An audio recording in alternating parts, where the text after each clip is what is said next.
चौहान सम्मेलन नहीं हुआ, बल्कि ये लोकसभा के अंदर जितने भी चौहान समाज के प्रधान थे, बीडीसी थे, जिला पंचायत के सदस्य, पूर्व महाप्रधान थे, पूर्व प्रधान थे और जितने भी डॉक्टर, वकील, मतलब इंटेलेक्चुअल लोग थे, मैंने ये चौहान समाज के लोकसभा के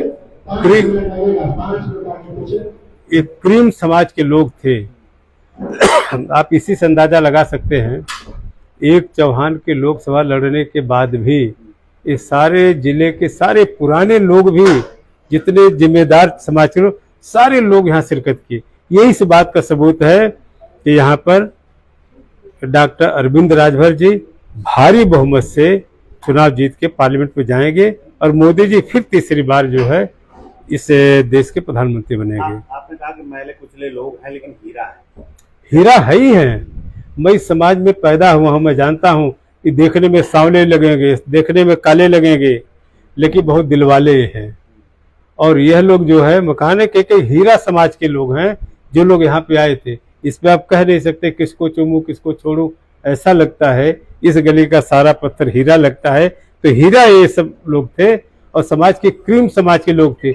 आज है इकट्ठा कितने लोगों की नींद उड़ गई होगी, जब तो पूरा का पूरा चौहान समाज के लोग जो है ये जो छड़ी की बटन दबाने की तैयारी कर लिए हैं। अगर दबाने की तैयारी नहीं करते तो ये समाज बड़ा स्वाभिमानी है। अगर रहता तो दिल खोल के रहता है, नहीं तो किसी का साथ छोड़ देता है। और यहाँ आने का मतलब दिल खोल के है और हिम्मत और हौसले के साथ आया है। इसका मतलब क्या है कि बहुजन समाज पार्टी की जमानत जब्त होने वाली है और यहाँ पे समाजवादी पार्टी की लड़ाई में कहीं अता पता नहीं चलेगा।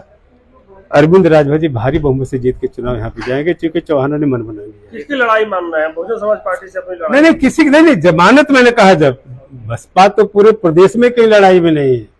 और बहन जी ने यह भी कह दिया है कि गुंडों को जिताने से अच्छा है कि हमको एनडीए के प्रत्याशी को जिता देना, भाजपा को जिता देना, उससे बेहतर है।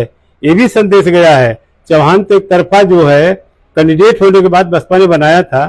चौहान जान रहा है कि जब दलित वोट नहीं दे रहा है पूरा का पूरा वहां, तो हम देख के क्या करेंगे। और ये तो इस बार पूरी शिद्दत के साथ जो है ये छड़ी के बटन दबाने की तैयारी कर लिया है। आपकी आंखों से, क्योंकि आप लोग बाहर के नहीं, यही के रहने वाले, सब चौहानों को जान रहे हैं, सारे प्रधान को, महाप्रधान को, बीडीसी को, जिम्मेदार जितने क्रीम थे सब लोग यहाँ पे मौजूद थे। तो मोदी जी कह रहे हैं कि 4 तारीख को बुआ विदेश चले जाएंगे, जेल के जाने के डर से।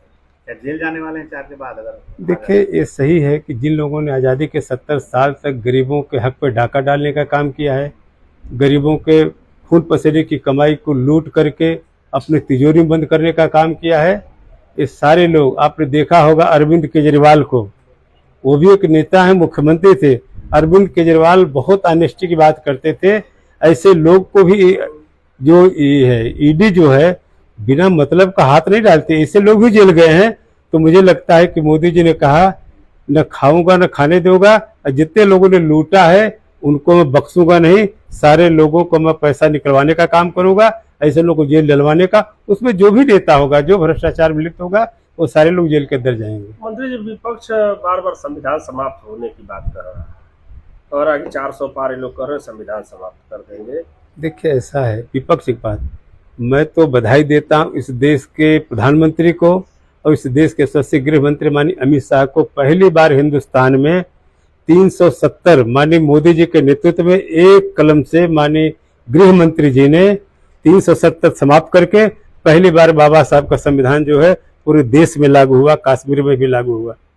और जिन लोगों ने संविधान की धज्जियां उड़ाने का काम किया है, मोदी जी ने ईमानदारी से, आज आपने देखा होगा केरल हाई कोर्ट कलकत्ता का जो आदेश था कि बाबा साहब जानते थे कि जिस आधार पे, धर्म के आधार पे देश का बंटवारा हिंदू मुसलमान के नाम हुआ, अब उस आधार पे धर्म के नाम पे आरक्षण नहीं मिलेगा। तो यह लोग धर्म के नाम पे आरक्षण की जिद पकड़ने वाले सीधे सीधे बाबा साहब के मैंने संविधान के बखिया उधेड़ रहे हैं।